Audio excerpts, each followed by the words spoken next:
Jesus, why do we celebrate Easter? Let me tell you a story, little one. Easter is the day everything changed forever.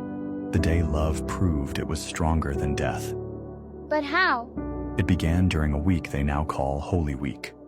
On Sunday, I entered Jerusalem. Crowds cheered. They waved palm branches. They called me king. That sounds like a happy day. It was.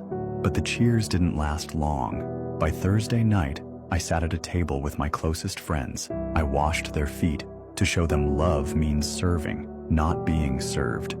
But isn't that something a servant would do? Yes, because love doesn't look for a throne. It kneels, it serves.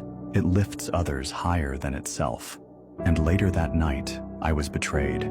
They arrested you? Yes, they mocked me, spit on me, whipped me until my back was torn. They pressed thorns into my head until blood ran down my face. And then, they nailed me to a cross. They nailed you? Through my hands and feet. The pain was unbearable, but I stayed. Not because they forced me, but because I chose to. I hung there for hours, carrying the weight of every sin the world had ever known.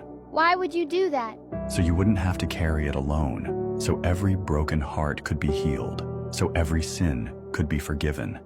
That sounds like the end. It looked like the end. I was buried in a tomb. A stone sealed the entrance. It felt like all hope was gone, but 3 days later, before the sun even rose, I opened my eyes. You were alive? I folded the grave cloths, and I walked out of that tomb, alive. You really came back? I did. I defeated death, and from that moment on, anyone who believes in me can have life that never ends. So Easter is about you rising? It's about the darkest day turning into the greatest victory. I'm glad we celebrate that. And every time you choose love, forgive like I forgave you, or believe when it's hard, you're celebrating Easter too.